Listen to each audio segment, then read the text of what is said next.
Bonjour à tous, j'espère que vous allez bien. On se retrouve dans un nouveau format de vidéo inspiré par un carnet que j'ai retrouvé, un carnet extrêmement précieux qui m'a donné envie de partager ça avec vous, de me replonger dans le passé. On va partir en 2010. Ouais, et puis dans cette vidéo, on part en 2010, puis dans une prochaine vidéo, on partira en 2011, puis en 2012, et on fera quelques vidéos comme ça. J'ai retrouvé un carnet dans lequel je notais toutes mes lectures. À l'époque, j'avais pas Babelio.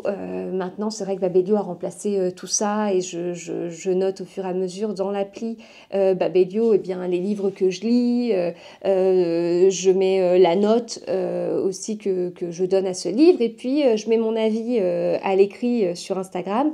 Et puis, régulièrement dans l'année, 3, 4, 5 fois dans l'année, je vais prendre mes chroniques Instagram, je vais en faire un copier-coller et les mettre dans la partie des critiques sur Babelio. Voilà, donc Babelio remplace les carnets pour moi. Et j'avais tenté à un moment donné d'avoir un carnet en parallèle de Babelio, c'était trop... Enfin, c'était un doublon en fait, c'était une perte de temps, donc j'ai vraiment abandonné cette idée du carnet. Mais il y a un moment, j'avais pas Babelio, et donc j'utilisais des carnets, j'avais commencé à utiliser un répertoire, je mettais au niveau du nom de famille de l'auteur, je mettais le livre que j'avais pu lire et tout. Ça me permettait d'utiliser de magnifiques répertoires que j'avais achetés dans des très belles librairies, mais j'ai vite je me suis vite sentie à l'étroit parce que je lisais beaucoup de Guillaume Musso, je lisais beaucoup d'autres auteurs, etc., avec toujours la même première lettre du nom. Et à côté de ça, il y avait des auteurs en Z ou des auteurs en Y que je ne lisais pas. Et donc, je remplissais énormément certaines lettres et pas du tout d'autres. Donc, j'ai acheté un autre répertoire pour continuer sur les lettres que je remplissais beaucoup. Mais en fait, ça ne me convenait pas, j'en ai eu marre. J'ai acheté un carnet tout simple, de la marque Moleskine. Et quand j'étais en congé maternité, pour ma grande, j'ai repris mes répertoires. Alors, j'étais alitée quand j'étais en congé maternité. J'étais alitée avant d'accoucher.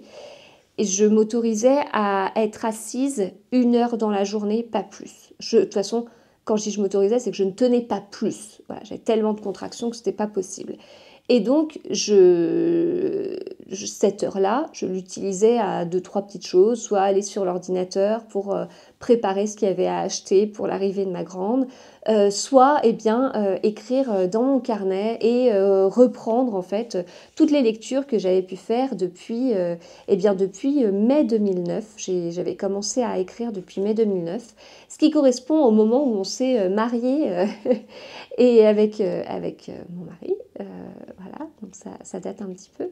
Ça fera, là au moment où j'enregistre, ça va bientôt faire 20 ans que je suis avec mon mari. Et donc, j'ai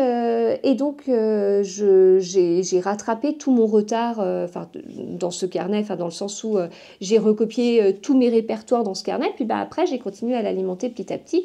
Puis en fait, ce carnet c'est hyper important par rapport à ma vie parce que le carnet a débuté en mai 2009, donc au moment où je me suis mariée. Je l'ai rempli alors que j'étais enceinte de ma grande. J'ai continué du coup à noter mes lectures quand ma grande est née. Et puis j'ai continué à noter mes lectures quand j'étais enceinte de mon fils et quand mon fils est né. Et puis j'ai continué à noter mes lectures quand j'étais enceinte de ma dernière. En revanche, je me suis arrêtée au moment où ma dernière est née. Et c'est là où il y a eu une sorte de rupture dans ma vie sur la lecture. Et qui explique, je pense, cette espèce de boulimie de lecture que je peux ressentir parce que j'ai eu un manque de lecture dans ma vie quand les enfants sont nés. Alors je dis pas du tout que j'ai un regret ou je ne sais quoi, absolument pas, absolument pas. Mais on ne peut pas tout faire en même temps, on a tous 24 heures dans sa journée, et puis après on a des envies différentes, avec 3 enfants en bas âge, je peux vous dire que j'avais de quoi m'occuper, et c'est vrai que la lecture est passée après, alors que j'ai vécu des grossesses vraiment compliquées et la lecture m'a beaucoup accompagnée pendant mes grossesses compliquées, beaucoup, et j'y ai trouvé énormément de réconfort. Donc à chaque naissance, il y avait un coup de... une naissance, c'est un énorme chamboulement, enfin, niveau physique, à plus d'un titre, parce qu'il y a un accouchement, mais il y a un bébé aussi qui ne dort pas, il y a une organisation, quand on a un bébé...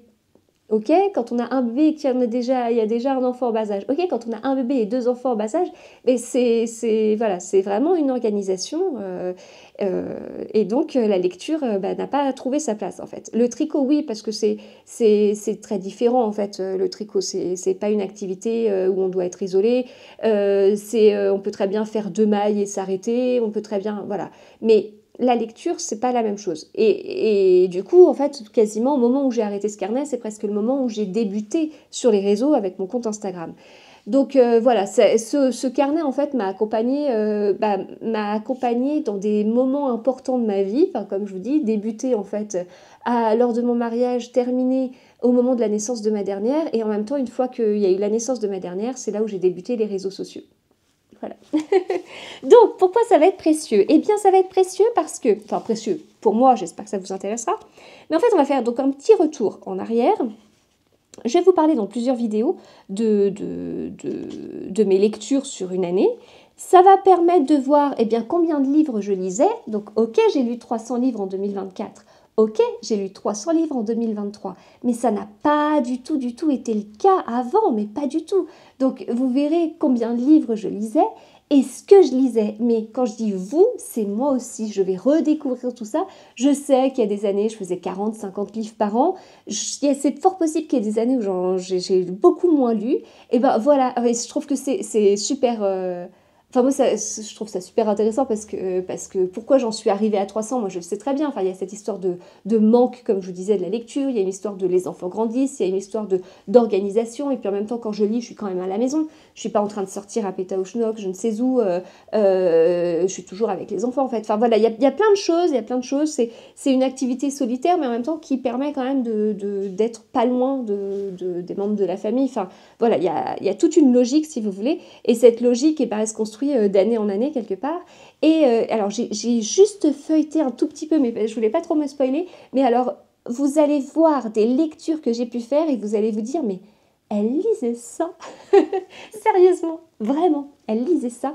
Voilà, donc ça va être l'occasion pour moi d'aborder ces lectures, de vous en parler, de vous dire ce que j'en ai pensé.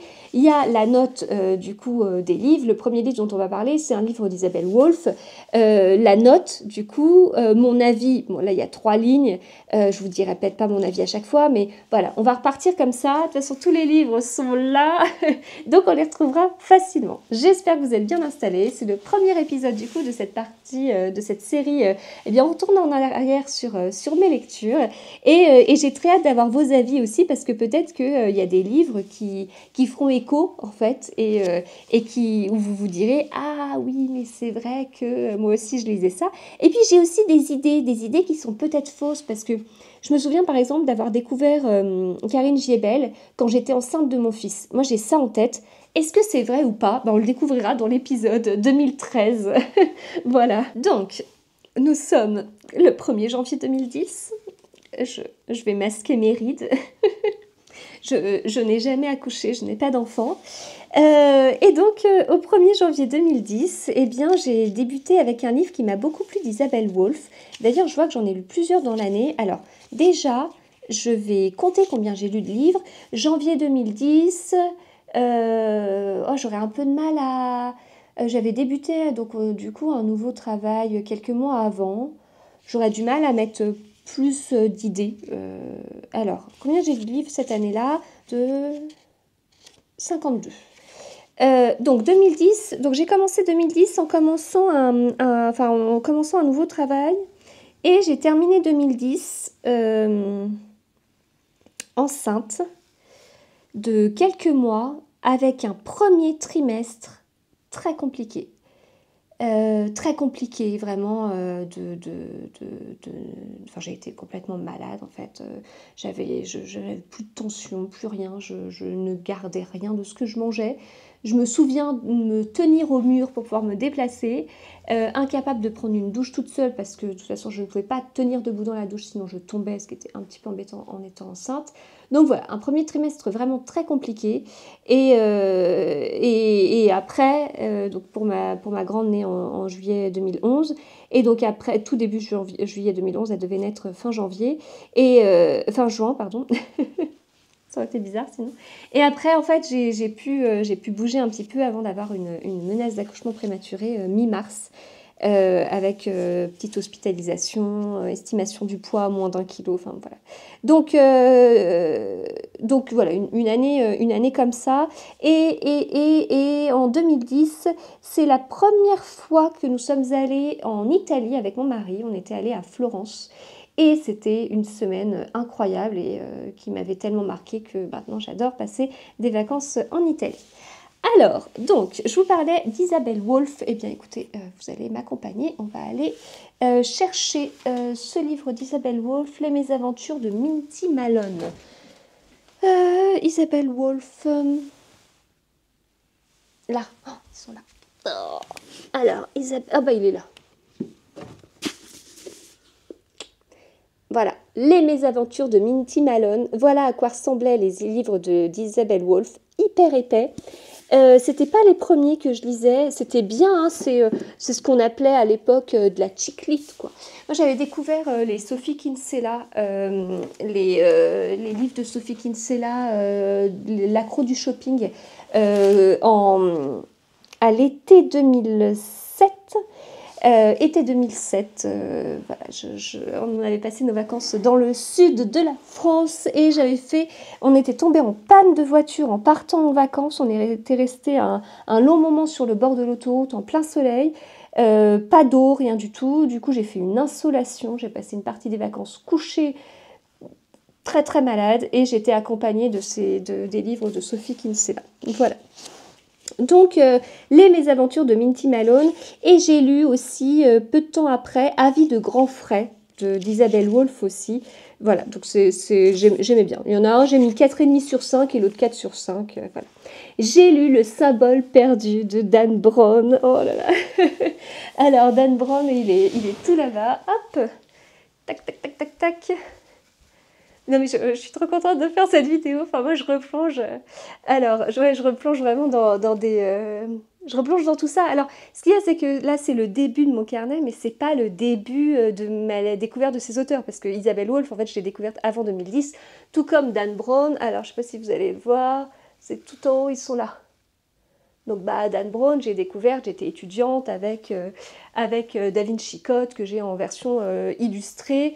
Voilà. Ça fait partie des livres que, quand on a mis en commun nos bibliothèques avec mon mari, Dan Brown, on avait en double, quoi. Comme des Bernard Werber, par exemple. Voilà, donc 4,5 sur 5, très vivant. L'intrigue se passe en un temps très court, donc ça se lit vite. La fin est inattendue, surtout par rapport au style Dan Brown. Ce livre est meilleur que les derniers. Vivement la prochaine aventure de Robert Langdon. Voilà pour mon avis. Alors ensuite, avant de vous parler de... pour vous parler enfin, en même temps, vous les voyez. Donc, je vais vous en parler, mais vous les voyez quand même. Mais bon. Oh, j'ai trop hâte de vous parler de tout ça. Alors, on va parler d'un autre livre. Je sais plus trop pourquoi. Je sais plus trop comment j'étais tombée dessus.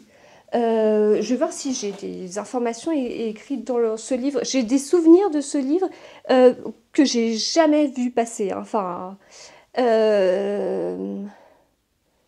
j'ai jamais vu passer comme ça. Mince. Pourtant, mes yeux tombent souvent dessus. Et voilà.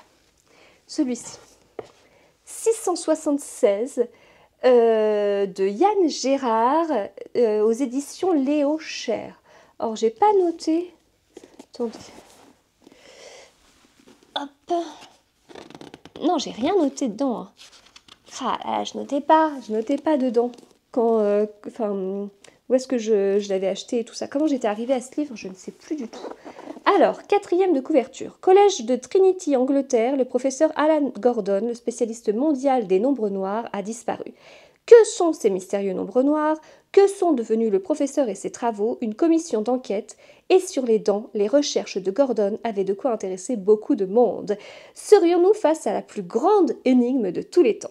Des rues de New York au couloir de Trinity, du cimetière de Mortlake à une bibliothèque perdue en forêt noire, la quête des nombres noirs nous emporte à travers les siècles sur les traces d'une conspiration mêlant société secrète, prophétie et cabale, deux découvertes étonnantes en rebondissements imprévisibles. 676 est un thriller oppressant. Donc il y a plusieurs choses dedans, il y a une histoire de nombres, donc ça forcément moi ça m'intéresse, étant donné que j'ai fait des études de maths, que les chiffres c'est hyper important dans ma vie. Donc voilà, ça c'est assez logique.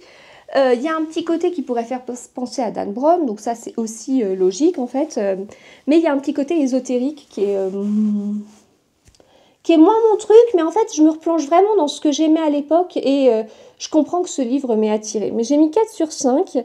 J'ai mis ce livre est un peu compliqué car il y a beaucoup d'explications historiques. Pourtant, c'est un livre qui se lit vite, qui est agréable à lire. Un peu déçu par la fin, par le côté fantastique du livre qui ne va pas avec les mathématiques. Mais il était intéressant d'avoir des extraits de l'histoire de Cardan, Newton et de la théorie des nombres. Voilà. Ensuite, on va passer à une série parce que là j'étais... Bon, faut savoir que j'ai découvert Twilight la série Twilight en 2007-2008. Ouais, enfin 2008 je pense, je commençais à travailler et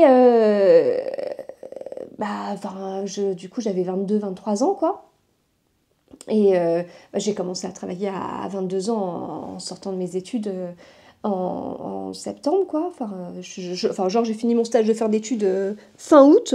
Et puis j'ai eu un week-end, et puis le lundi je commençais mon premier CDI. Le seul souci c'est qu'il y avait des centaines de kilomètres entre mon stage de fin d'études et mon CDI, mais c'est pas grave. Et puis j'ai découvert après Twilight, parce que je voyais tellement ces livres en librairie que je voulais trop les acheter. Mais je me sentais vieille en fait pour ça. Mais écoutez, je les ai lus, j'étais totalement accrochée en fait à la série. Et c'est là où je me suis dit, mais c'est bien les vampires. Et là vous dites quoi? Quoi? C'est pas possible, elle ne lit pas de science-fiction, de fantasy, de fantastique et elle nous parle de vampires. Et ben ouais, je suis passée par une période comme ça. Et j'étais vraiment en manque en fait de Twilight. Et c'est une période où du coup il y avait beaucoup de séries sur les vampires, c'était vraiment mis en avant et j'avais envie de découvrir d'autres choses. Et c'est là que j'ai plongé dans une série, La Communauté du Sud. Et j'ai lu, alors combien j'ai lu de tomes cette année-là? Là, j'en suis à 5, 6, 7. Je me rappelle que j'en lisais. Alors.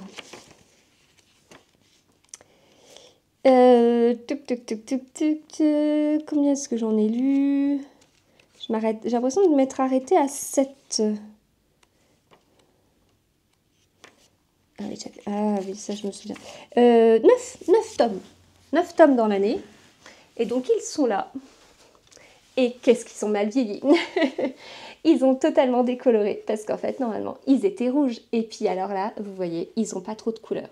Donc, La Communauté du Sud. Donc je me suis arrêtée au tome 9. Je crois, enfin, j'ai lu jusqu'au tome 9 en 2010. On verra dans les autres épisodes de cette série, les autres livres, quand est-ce que je les ai lus. Je crois que je n'ai jamais lu le tome 12. Voilà la couverture. Ça, je mettrais ça sur les réseaux. Je serais super mal à l'aise. Je trouve ça hyper suggestif, etc. C'était quand même... je suis pas sûre que j'aimerais maintenant. Enfin, sur le côté vampire. Puis, c'était un petit peu olé olé de mémoire sur certains trucs. Mais j'adorais. Pourtant, j'adorais. Moi, Sookie Stackhouse, j'ai un faible pour les vampires. Et à la Nouvelle-Orléans, ce n'est pas ce qui manque. D'ailleurs, un soir, un gentleman amateur d'hémoglobine, Bill Compton, a débarqué dans le bar où je travaille, chez Merlotte. Comme j'ai la faculté de lire dans les pensées, j'ai vite compris qu'il avait de gros ennuis. Voilà. Et donc, c'était écrit plutôt gros. Voilà, chez J'ai lu. Après, je vous dis vampire, je vous parle de Twilight. Il y avait aussi Buffy contre les vampires que j'aimais bien. Et en fait, ce style de livre, ça m'a fait un peu replonger dans cette période-là. Je sais, dans la période où il y avait la trilogie sur la 6, là, enfin, où il y avait plein de séries et tout. C'était quand même des séries qui étaient un peu fantastiques et tout ça, j'aimais bien. Et c'est une époque où je lisais des livres qui étaient un peu dans ce style-là, tirés de séries et tout, enfin bref. Donc voilà, donc j'aimais bien. Là, j'avais mis livre lu en 4 jours, quoi, parce qu'à l'époque, lire un livre en 4 jours, c'était signe que vraiment, j'avais lu trop vite. Parce que là, vous avez vu, en fait, en gros, je lisais un livre par semaine, hein. Je lisais un sixième de ce que je lis actuellement par an.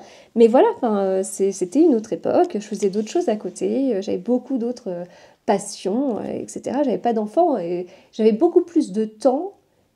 Et je faisais beaucoup, beaucoup plus de choses en fait. Ce qui est curieux parce que j'avais plus de temps. On pourrait se dire, bah attends, t'as plus de temps donc tu lis plus. Non, parce qu'en fait, je m'éparpillais beaucoup. Mais ce qui est pas. Enfin, j'étais comme ça. Voilà. Donc j'ai bien aimé, très différent de la saga Twilight. Ce livre ne s'adresse pas au même public. Je le trouvais un peu trop vulgaire, mais voilà 2 jours que je l'ai terminé et j'ai hâte de lire la suite. Ensuite, le retour de Sophie Kinsella avec Drôle de mariage. Donc, Sophie Kinsella qui a aussi écrit sous le pseudonyme Madeleine Wickham. Voilà, donc j'avais une préférence pour les livres qu'elle écrivait sous Sophie Kinsella qui étaient beaucoup plus humoristiques en fait. Mais comme c'est une autrice que j'aimais vraiment beaucoup, eh bien, j'ai été voir ce qu'elle écrivait sous ce pseudonyme de Madeleine Wickham. D'ailleurs, je ne sais pas si c'est pas son vrai prénom en fait, Madeleine Wickham, je sais plus trop. Et elle écrivait des livres qui étaient peut-être un petit peu moins drôles, mais qui étaient plus... Enfin, de mémoire, c'était un peu plus sérieux. Bah là, enfin, pas aussi bon que les derniers qu'elle a écrits sous le nom de Sophie Kinsella, mais on entre bien dans l'histoire. Par moments, c'était plutôt sérieux et plutôt drôle à d'autres. Un peu plus adulte que Les Accros du shopping. C'est dommage qu'il n'y ait pas de suite ou un chapitre supplémentaire tout de même, tout du moins, car on reste sur notre faim. Voilà. Donc voilà, j'ai lu ça. Donc j'ai continué la série de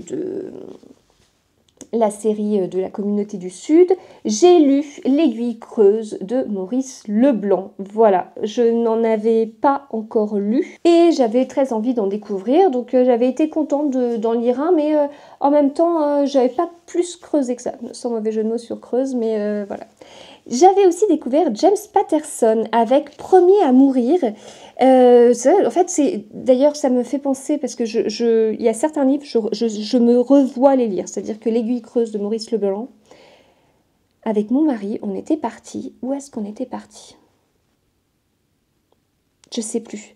Je me souviens, alors c'était peut-être en train quelque part. Je me souviens dans une gare à attendre en fait dans un café. Ce qu'on aimait bien avec mon mari, c'était se poser dans un café et chacun lire. Voilà, c'était des occupations bizarres. Et je me souviens avoir lu quelques pages donc c'est un livre que j'ai emmené alors qu'on était en train de voyager. Et le James Patterson et d'autres lectures d'ailleurs, je me revois lire ça dans le RER.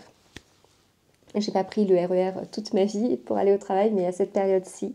Et je me revois très bien l'avoir lu. Donc Premier à mourir, je peux vous montrer si vous voulez. Bon, c'est bien, mais j'en ai pas des souvenirs dingues en fait. L'intrigue est passionnante, mais l'héroïne n'est pas attachante. Un petit extrait de ma chronique. Patterson. Où sont les James Patterson? Ah bah oui, bah j'en ai plusieurs en plus. Voilà. Premier à mourir, Souffle le vent, Et tombent les filles, Le masque de l'araignée. Alors ça, c'est James Patterson et Bill Clinton, le président a disparu. Je l'ai lu, je sais plus, 2017, 2018, et il est excellent, excellent. Jeu de massacre, Lune de miel, est-ce que j'en ai de l'autre côté? Non. Donc voilà, Premier à mourir, oui, bah...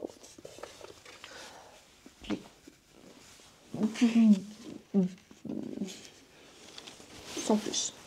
Un petit Isabelle Wolf, un autre Misérable Miranda, 4,5 sur 5, donc là j'avais trop aimé. Anna Gavalda, L'échappée belle, lu en mars 2010. Anna Gavalda, c'est vrai qu'on n'en parle plus trop d'Anna Gavalda. C'était une époque... Anna Gavalda, c'est pas là. Tic, tic, tic, tic, tic, tic, tic, tic, tic, tic. Gavalda, là. Donc j'avais Je voudrais que quelqu'un m'attende quelque part. Et puis L'échappée belle, et ben je lui avais pas mis une très bonne note. J'avais mis 3 sur 5. Ah non, flûte, il n'arrive pas à se mettre... J'arrive pas à le mettre d'une main. C'est une autrice, je l'avais achetée au Salon du Livre à Paris. C'est une autrice que j'avais rencontrée. Et on avait eu un échange très précieux en fait sur la position des femmes. Au début, le livre... non, pardon, c'est pas cette avis-là. Je m'attendais à un livre du style La pièce montée, de Blandine Le Calais, que j'avais bien aimé d'ailleurs. Eh bien, pas du tout. C'est comme s'il manquait des morceaux. J'aurais voulu en savoir plus sur chacun des personnages et qu'il y ait une conclusion morale à cette histoire. Le style est agréable et simple. Il s'agit peut-être du style d'Anna Gavaldab et je ne suis pas assez experte pour le savoir. Voilà. Bon, je continue avec la communauté du Sud et...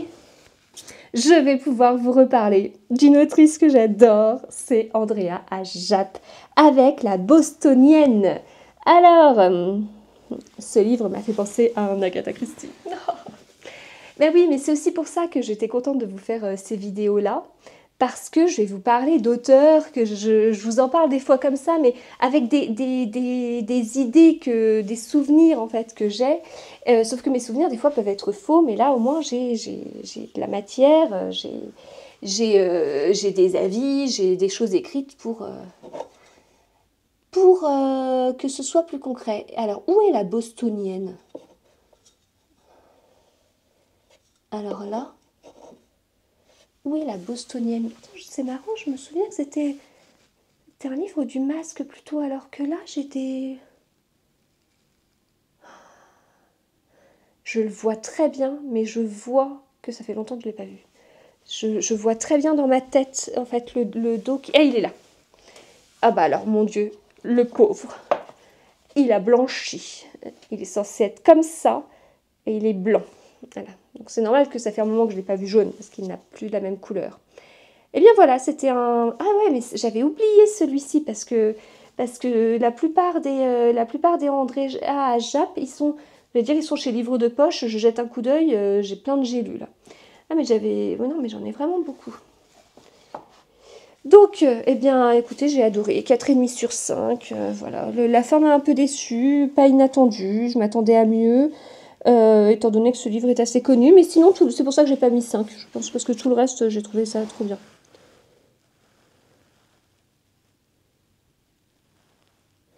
Ah, j'arrivais pas à comprendre ce que je disais. C'est le premier livre d'Andrea Ajap et je le trouve très différent des autres que j'ai pu lire. Ensuite, oh mais oui, oh là là, alors là, on est sur 2 livres qui...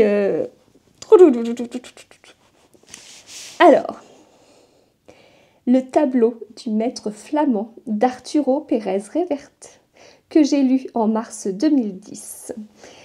Ce livre, il m'a tellement marqué, c'est-à-dire que je me souvenais prendre des notes, je le lisais dans le RER pour aller au travail, j'étais au travail, et puis à la fin, quand je partais de ma journée, je disais « Oh, trop bien, je vais retrouver ce livre m'a hantée. Où est-il ? Je crois que c'est mon père qui m'en avait parlé de ce livre, de cet auteur. Voilà la version que j'ai. Le tableau du maître flamand. Ah là là, quel livre! Ça m'ennuie parce que comme j'ai qu'une main, j'enlève les livres puis je les mets pas, je les range pas après. Ça va me faire du travail. Très bon roman policier avec une énigme mathématique. Ce qui est dommage, ce sont les longueurs entre chaque indice important. Tout n'était pas forcément utile. Dès que je posais ce livre, je repensais à l'intrigue, aux échecs, à la logique utilisée. Oh la vache, ça me donne très envie de le relire. Et j'ai mis, donc dès que je posais ce livre, je repensais à l'intrigue, aux échecs et à la logique utilisée, même la nuit. Et le dénouement extra, sans oublier que tout se déroule autour d'un tableau peinturé mathématique. Que demander de plus? Oh là là là là. Tellement contente de repenser à ce livre. Et alors le suivant, mais alors c'est fou ce que j'ai pu lire en mars 2010. Je me souviens aussi lire ce livre dans le RER, La part de l'autre d'Éric Emmanuel Schmitt. J'ai pas lu beaucoup de livres d'Éric Emmanuel Schmitt, mais alors celui-ci, celui-ci, il est, je sais pas si il peut être détrônable parce que c'est incroyable en fait, c'est vraiment incroyable. Alors, je suis assise par terre sur les rideaux. Alors, Éric Emmanuel Schmitt, là. Ce livre. Ah ouais, alors c'est l'époque où je faisais une petite coche sur les pages quand je voyais une citation qui me plaisait. Mais ce qui est nul parce qu'en fait, après, là, je vais pas me relire toute la page en fait pour retrouver la citation dont je voulais parler, quoi. Alors, j'ai écrit un long avis, 4,5 sur 5. Livre prenant mais paradoxalement troublant. Je préférais les paragraphes concernant Adolphe H. En fait, on a Hitler et Adolphe H. Et en fait, l'idée, c'est quelle aurait été la vie d'Hitler s'il avait été pris aux Beaux-Arts de Vienne, je crois. Et donc, on a un point commun. Et puis après, il y a la partie historique qui s'est réellement passée et puis une partie fiction, en fait. Ceux d'Hitler étaient durs car tout ce qui a été écrit est vrai. Et d'ailleurs, c'est bien d'avoir les paragraphes d'Adolphe H entre ceux d'Hitler, ça permet de digérer cette folie, cet ego, enfin la vie de ce taré. Taré que personne n'a pris au sérieux et en qui certains voyaient une sorte de sauveur dans cette Allemagne en crise. Ce qui était horrible, c'est que tout le monde n'était pas au courant de ce qu'il se passait dans les camps de travail. Hitler était en plus un raté. J'ai beaucoup aimé la vision de l'auteur sur le monde. Si Hitler n'avait pas été dictateur, il y aurait eu au moins une guerre, mais beaucoup moins importante que la Seconde Guerre mondiale. Guerre car l'Allemagne était en crise et plus digne suite à la Première Guerre mondiale. Pour résumer, livre gênant mais à lire. Voilà. Alors après... Ah ouais. Après, il y a un livre que j'ai pas vraiment aimé. 2 sur 5. Sophie Tallenaut, La Working Girl.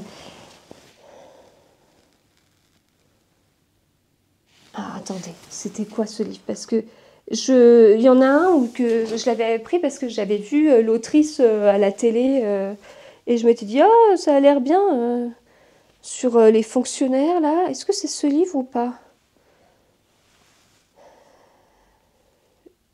Alors, je suis là dans les grands formats, mais c'est peut-être pas un grand format. En plus, vous voyez tout mon bazar parce que j'ai plein de trucs par terre, un peu de partout. Talent. Bah, c'est fou ça, je peux retrouver ce livre. Ça vous dit quelque chose, vous? La Working Girl. J'étais convaincue que c'était un grand format. Ah non! Ah, c'était un livre de la collection Piment de chez France Loisirs. Zoé, c'est moi, et Anne-Charlotte, c'est ma nouvelle stagiaire qui se mêle de tout. Signé avec elle, je dois aussi compter avec Eva, ma collègue peste du marketing qui me met des bâtons dans les roues. Ouais, je sais plus trop, en fait. Oh.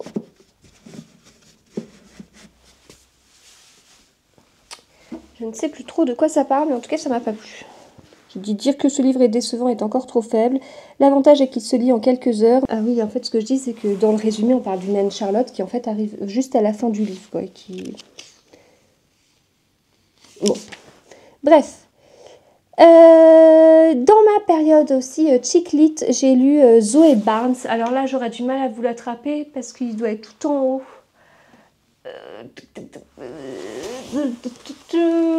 Zoé Barnes.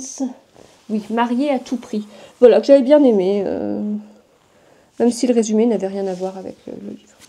Je continue avec La Communauté du Sud. Lorraine Weisberger, Sexe, Diamant et plus si affinité. 4,5 sur 5. Ça sent aussi le... Oui, je le vois d'ici. Ça sent également le livre de chick lit. C'est la même autrice que Le Diable s'habille en Prada. Voilà, collection Piment de chez France Loisirs. Hop. Il y avait pas mal de réductions sur les collections Piment. Donc j'avais bien aimé. Le tome 6 de La Communauté du Sud. Le prochain truc sur ma liste de Jill Smolinski. J'avais beaucoup aimé. Chou addict de Bers Harbinson. Les secrets d'une chou addict. Non mais en fait, en résumé, mon année 2010, ça a été de la chick lit et ça a été la Communauté du Sud, quoi. Alors, je vous ai dit quoi? Smolinski et Harbinson. Alors, mais ça, je pense que c'est que de la collection Piment. Hein. Enfin, là, voilà. C'est vrai que c'était bien, hein. J'en ai des bons souvenirs. C'était très bien. Et, je vous ai dit qui? Smolinski. En bas, je vois... Je cherche. Ah, je vais tomber. Ouais, piment. Voilà. Ouais, ça c'était vraiment des livres. On était abonné France Loisirs. Il y avait souvent des prix sur la collection piment et je les ai enchaînés. Ah, ça fait du sport, dis donc, ce style de vidéo. Donc voilà, tout ça j'ai bien aimé. Tome 7 de la Communauté du Sud. Alors après.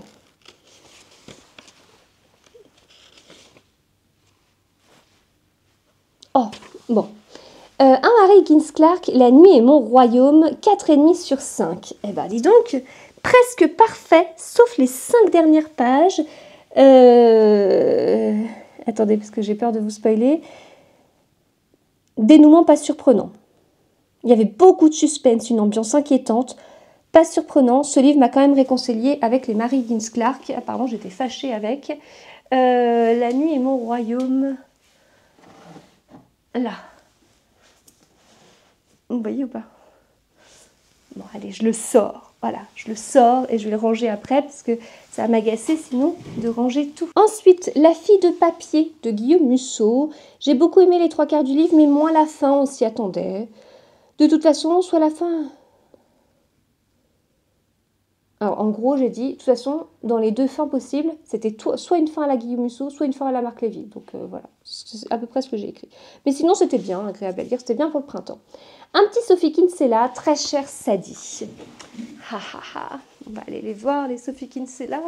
Je pense que c'est une époque où on était plutôt en grand format. Voilà, Très cher Sadie, il est ici.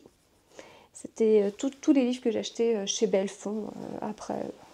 Je les achetais direct en grand format parce que là j'étais encore Sophie Kinsella avant d'être un peu déçue. Mais je crois que la déception on la verra plutôt sur 2011. Tous à mes pieds d'Isabelle Alexis que j'ai lu en juin 2010. Eh bien j'ai mis 2,5 sur 5, un gros bof. Voilà, je ne dirai pas plus de ce que j'ai écrit, mais voilà, pas trop ça. Tome 8 de Charlène Harris. Je prends un petit peu d'avance sur la suite. Oh, on va tomber.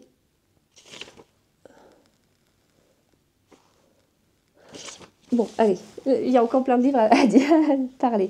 Quand souffle le vent du Nord, que j'ai lu en juin 2010, de Daniel Glatauer. J'ai de très bons souvenirs de ce livre. J'avais vite acheté la suite. Il est ici. Voilà, chez Grasset. Et la suite, elle s'appelle La 7e vague. Alors, 4 sur 5. C'était pas un 4,5 pourtant.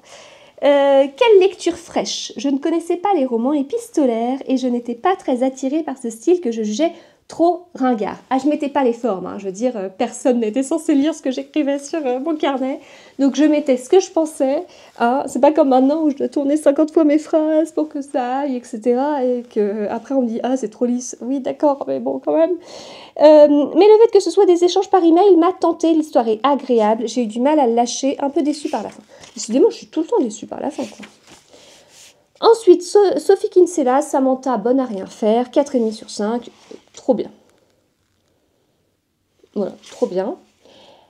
J'ai lu Le rituel de l'ombre d'Éric Giacometti et Jacques Raven. Ah, on voit que j'étais un peu dans le côté ésotérique avant d'arrêter. Et je me demande si c'est pas ce livre qui m'a fait arrêter. Un peu déçue. L'histoire est compliquée, il faut connaître l'univers des francs-maçons au préalable. Néanmoins, les 100 dernières pages étaient plus intéressantes et dynamiques que les 400 premières. Alors, où est ce livre? Mais c'est hyper intéressant pour moi parce que j'ai voulu retenter en fait. Et même ces derniers temps, je me disais, mais c'est parce que je les vois, ces auteurs en salon. L'un ou l'autre, enfin. Notamment Éric Giacometti. Je l'ai vu il n'y a pas longtemps. Et à chaque fois, je me dis, mais c'est vrai que ça a du succès. Pourquoi j'y retourne pas? Bon, bah voilà, maintenant je sais. Parce qu'avec moi, ça ne l'a pas fait. Donc c'est celui-ci que j'avais. J'imagine que depuis, la couverture a changé 50 fois. Mais voilà, je confirme que ce n'est pas pour moi. Ah, on est sur une autre histoire de vampire. Alors là, 1,5 sur 5. Je me demande si c'est pas un livre que j'ai lu au bord de la piscine à Florence. Rien que d'en parler, je me revois au bord de la piscine à Florence et je n'ai qu'une seule envie, c'est d'y retourner. Puis déjà d'avoir un peu plus chaud en fait. Ça, j'ai la couverture, ça s'appelle Plaisir coupable, une aventure d'Anita Blake. C'était quoi? L'aventure d'Anita Blake, j'ai dit quoi? Tueuse de vampires. Bah ça m'a pas plu quoi. Ça m'a pas plu. J'ai lu de Stéphanie Meyer L'appel du sang, la seconde vie de Brit Tanner. Je ne pouvais pas passer à côté de cette hésitation novella, mais ce livre n'était pas indispensable. Il se lit en 3 heures grand maximum, 2,5 sur 5. Voilà. Donc dans la partie Twilight, il y avait ce livre, L'appel du sang, que j'avais pas trop aimé. J'avais oublié, mais pourtant, j'ai lu ce livre aussi au bord de la piscine à Florence.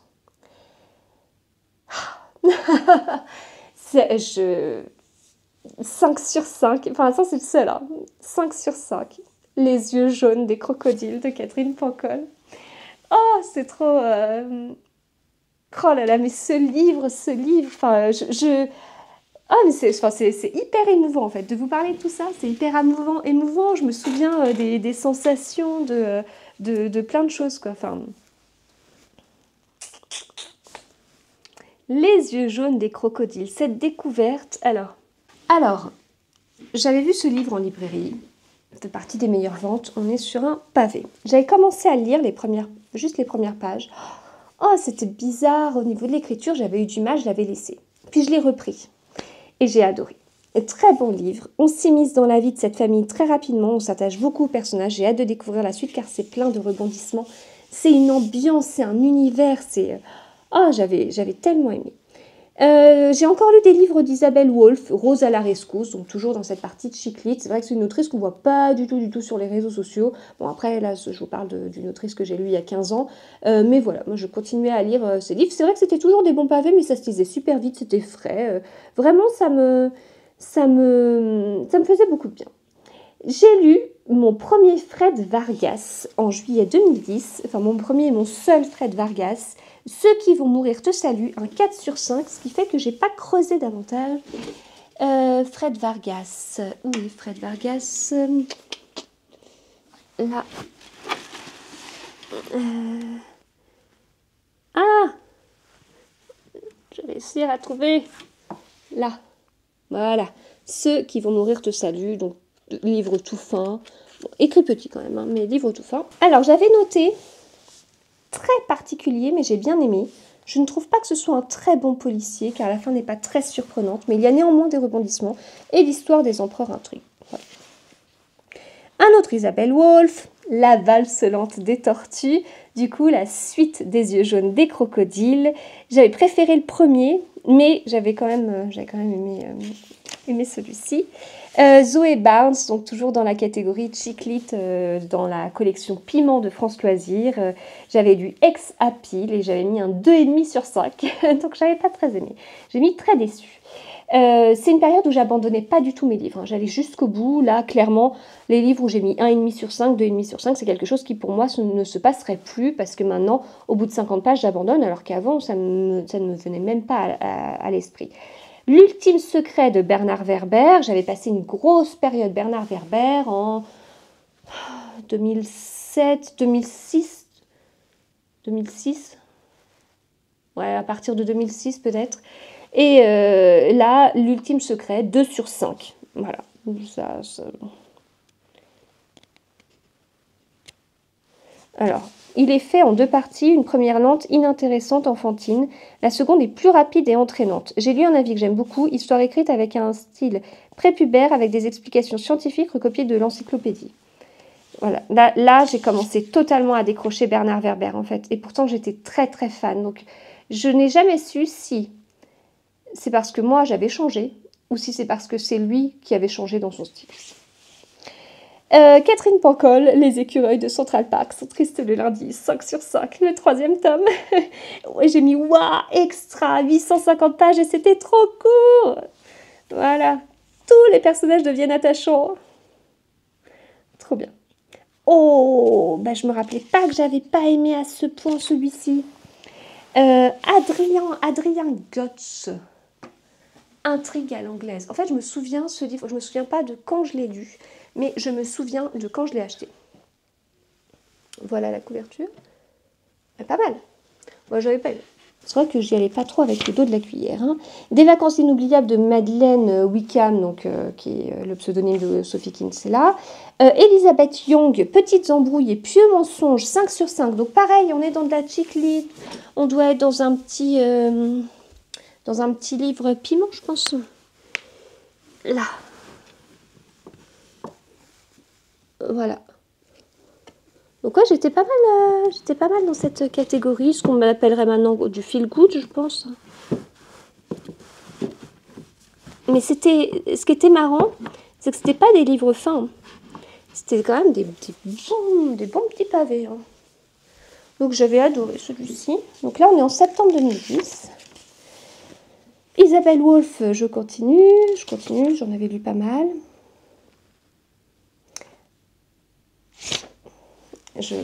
Désolée, je triche. 2 sur 5 pour un livre que j'ai ressorti il n'y a pas longtemps. Parce que l'une d'entre vous m'en a parlé. Je me suis dit, ah, pourquoi pas? Et bah, je ne le relirai pas. Celui-ci. C'est ma mère qui me l'avait conseillé. 44 Scotland Street. Voilà. D'Alexander McCall Smith. Et ça l'avait pas fait, mais on va voir pourquoi. J'ai bien aimé le début, mais j'ai trouvé que la deuxième partie allait dans tous les sens. Du coup, j'ai eu beaucoup de mal à le finir, c'est dommage. Il y a des suites. Donc... Alors, Zoé Shepard, absolument débordée. Et en fait, c'était ce livre que j'avais vu à la télé, là. Donc là, on est vraiment sur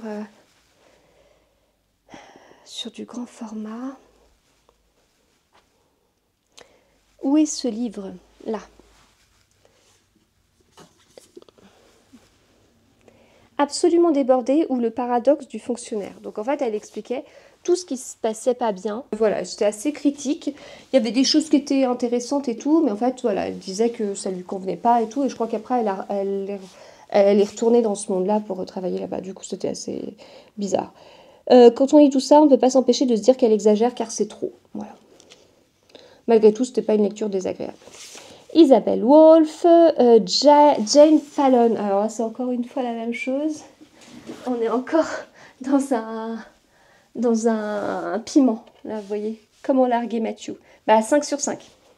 Ouais, quand même. Et ben voilà, j'ai terminé avec ce coup de cœur en décembre 2010. Un seul mot extra. J'ai adoré. Voilà. Et bien voilà, c'était mes lectures de 2010. C'était très rigolo pour moi en tout cas de me replonger dans tout ça, dans les émotions ressenties, dans les souvenirs en fait de quand je lisais ces livres-là. N'hésitez pas à me dire ce que vous avez pensé de cette vidéo, s'il y a des livres qui vous parlent, si vous en avez lu certains. Enfin voilà, c'est une époque quoi, je vous dis, vampire, chick lit, et puis quelques doses de polar ésotérique, quelques doses un petit peu d'Andrea Japp. Voilà, donc on va voir ce que l'année 2011 nous réserve dans une prochaine vidéo. Moi je sais, parce que je sais le challenge que je m'étais fixé quand j'étais alitée. Pour ma grande, si vous me suivez depuis un moment, vous devez le savoir aussi.